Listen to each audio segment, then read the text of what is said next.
Hi, I'm Dr. Hackey Reitman. Welcome to another episode of Exploring Different Brains. And today we're so lucky to have coming all the way from California, Darlene Lancer, a family therapist, a marriage counselor, and she's got two big specialties: narcissism and codependency. She's written books, she's all over the place.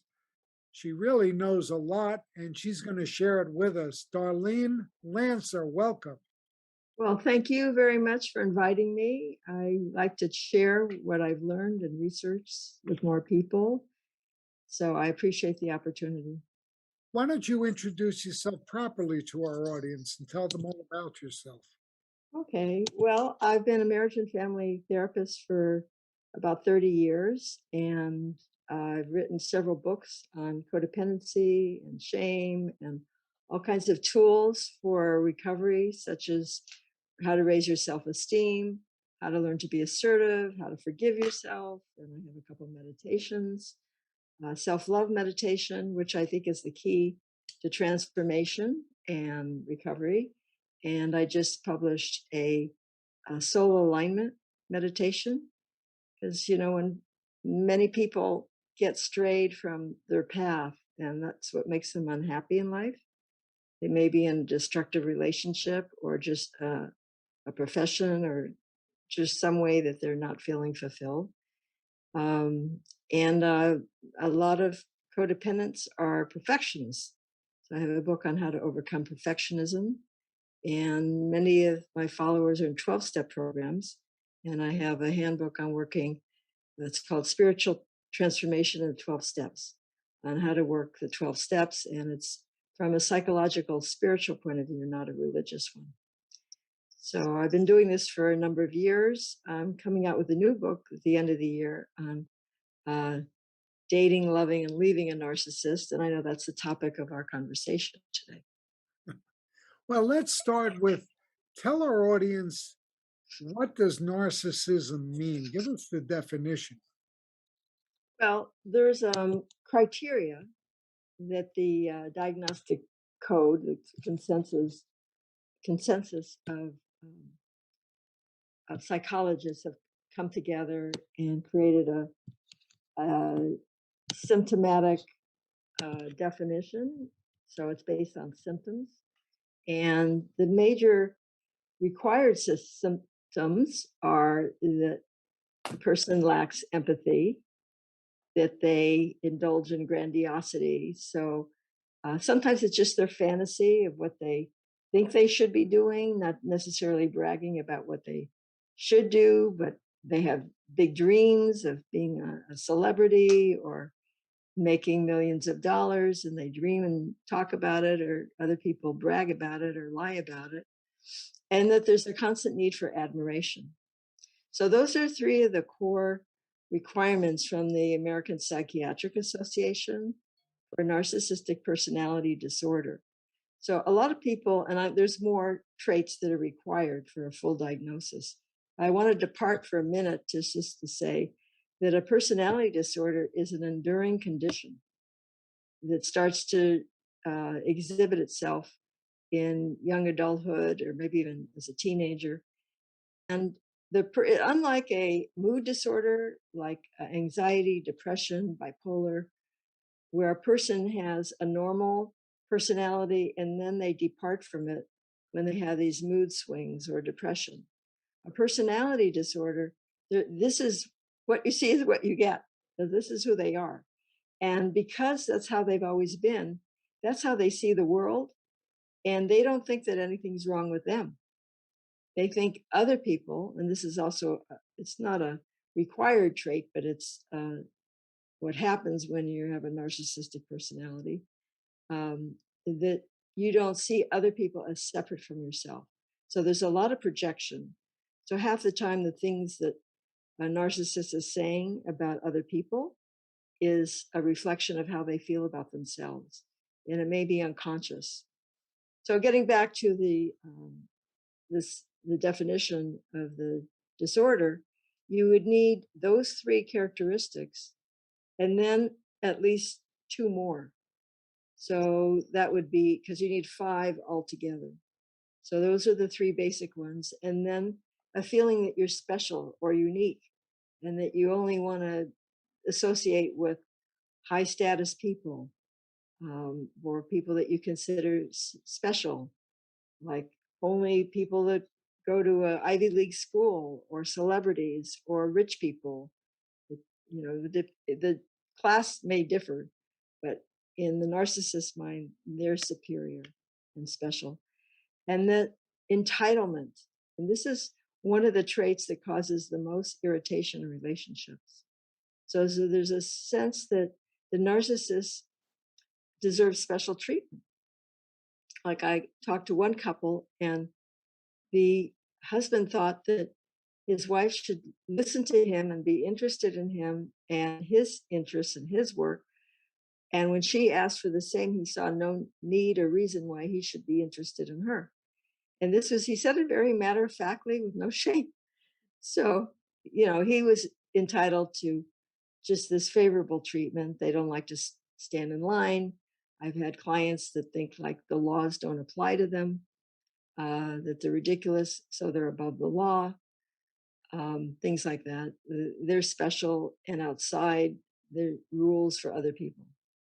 Now, And go ahead. someone listens to this and sees this and says, you know what? I think I may have a narcissistic personality disorder. What does that person do? What do you advise them to do? Well, first of all, you can't really self-diagnose. So some people are worried about that, and usually, if they are, likelihood is they're not a narcissist because, again, the illness is considered egosyntonic rather than dystonic. So it's synchronistic. It's like feels okay, and they're not really motivated to get treatment usually unless a spouse demands it, or they lose a business, or suddenly their health fails and then they can't just ride on their laurels anymore. But if they do, really are concerned about that, and if it's affecting their relationships, I would recommend getting psychiatric treatment by a psychoanalyst, more than just once a week, and someone who's really experienced in treating the disorder, because it's not just your average talk therapy. And a lot of therapists don't want to treat a narcissist because it could be very difficult. They get subjected to attacks and the anger, and the entitlement of the narcissist. So it takes a special um, training to know how to deal with that. So that's what I would recommend. So it could be a marriage and family therapist or a social worker or a psychologist or a psychiatrist, but they have psychoanalytic training. So it's a different category. On my website, I have a blog about treatment for narcissists, and I list some of the different modalities and what the treatment would look like and how you would help that person see the consequences of their behavior. That's one of the ways I emphasize that partners deal with a narcissist, because to them, relationships are transactional. So they want to know what's in it for them. They're usually not too interested in your feelings, even if they hurt you, only how it impacts them. So you have to communicate a little differently than you would in a normal relationship. So if you say, well, you're hurting my feelings, they'll feel like, well, so what? I didn't get my needs met. So you have to point out to them that relationships are a two-way street.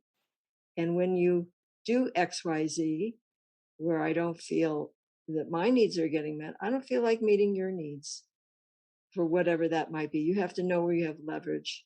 Usually a narcissist wants attention, they want sex, maybe other things. If it's a woman, she might want support or praise about her looks or things like that. Is it Uh, more common among one of the genders? yes, there's definitely more men that are narcissistic. That doesn't mean that there aren't women. There are plenty of women who are. Um, but I'd like to go over a couple more of the traits, the symptoms. Sure.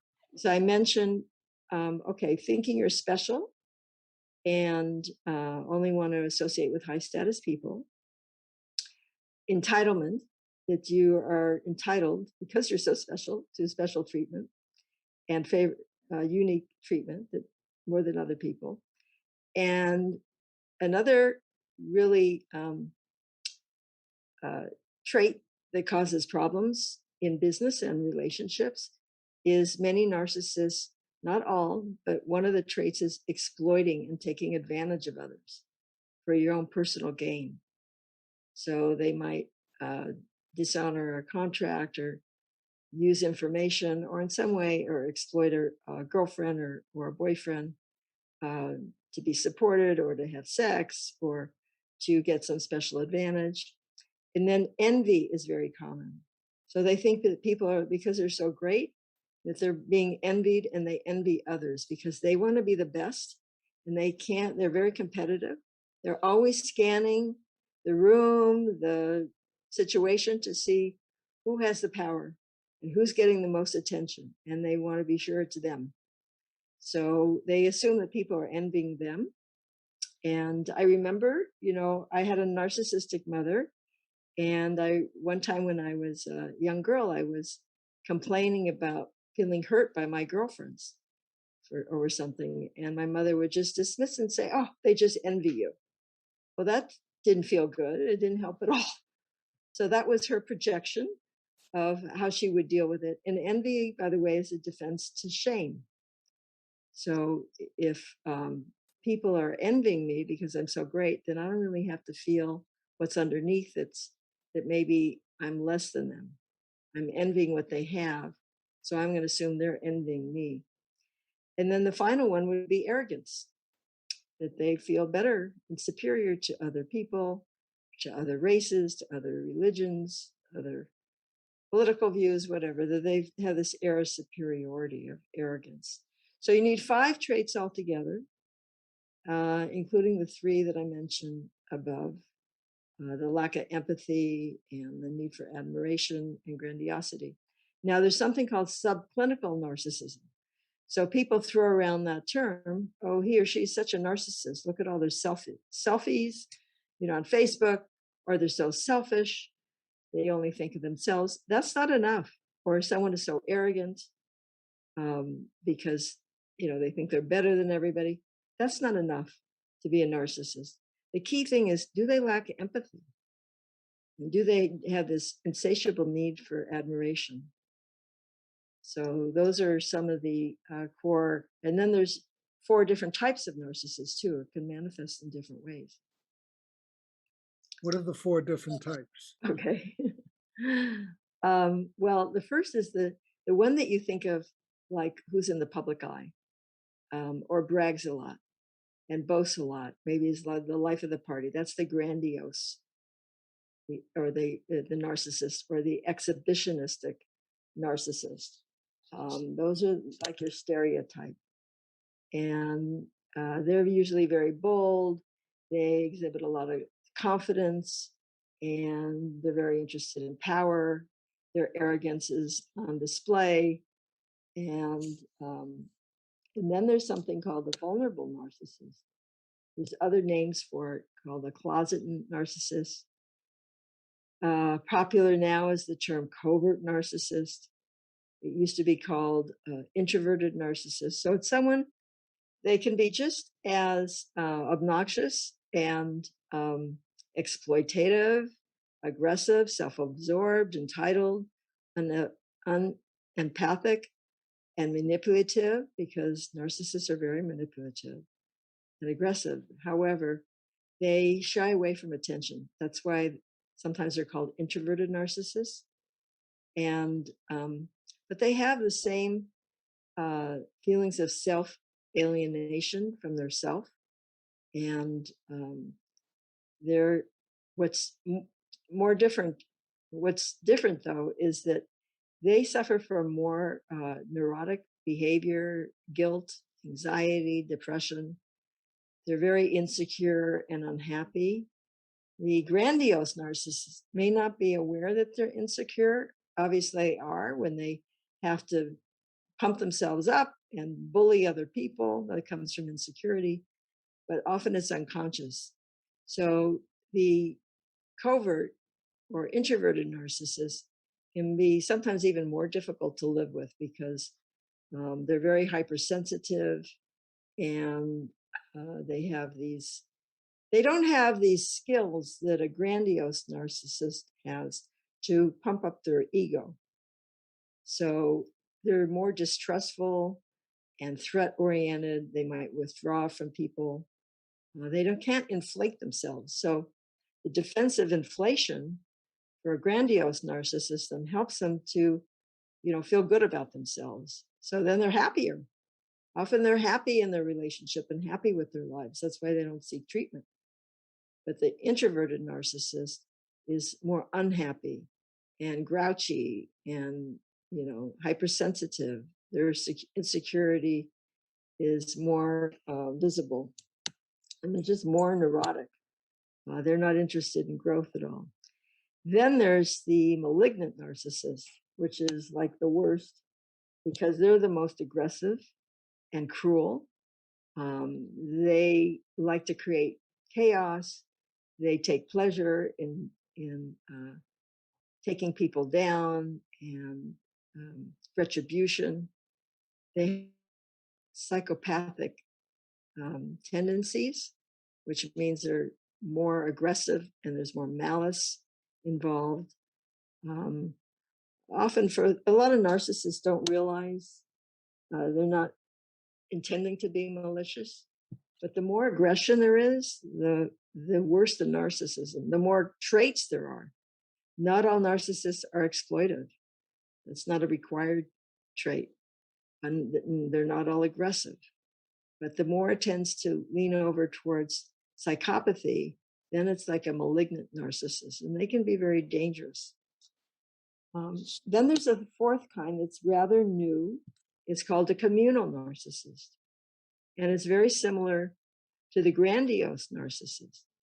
The only thing is what they value is not so much power over people, but being the most trustworthy, the most supportive person, so the most giving person, the most helpful person. So could get really confused. Sometimes they're in the clergy or they're philanthropists, or community that they want to be very helpful. But it's still all about them and their ego. And their motive is still the sense of power, but in an indirect way because they're being so helpful, and they're going to get attention that way, and they're going to get praise for how much they give other people or how supportive they are. Is there a general prognosis or any statistic on, we took 100 narcissists, we put them into treatment, and X% of them got better? Is there any such statistic? I don't know. There might be. I don't know. Okay. But you have to understand, someone that goes into treatment is usually not representative of the population at large, because they might be able to be introspective. They're interested in learning about themselves. They may be able to take responsibility or have remorse, regret. So those are good. That's a good prognosis. Oh, okay. But most or many narcissists don't. But what I was going to say is that in the dynamics, and it's really any abusive relationship, not just with a narcissist, but often someone who puts other people first and wants to please, someone who's codependent, will bond with a narcissist, or just someone abusive. Could be with an addict. Yeah. How can our audience learn more about you and your work? Oh, okay. Well, my website is whatiscodependency.com. You can also find me at darlenelancer.com. And I'm all over the internet, and I write for Psychology Today and Medium. And you could subscribe to my monthly blog on my website. And what else? I'm on Twitter and Instagram. I have YouTube's up on my YouTube channel. And I have a lot of podcasts on Clipit, CLYP.IT. And there's some on SoundCloud, and there's links to them on my website. And of course, I'm on Facebook and Pinterest, and those are the ones where you can find me all over. If you just Google my name, you'll find a lot of stuff. Arlene Lancer, thank you so much. This has been very enlightening. It's been great to have you. Thank you for being with us here at Exploring Different Brains. Oh, you're very welcome. It's been a real pleasure, and I enjoyed our conversation.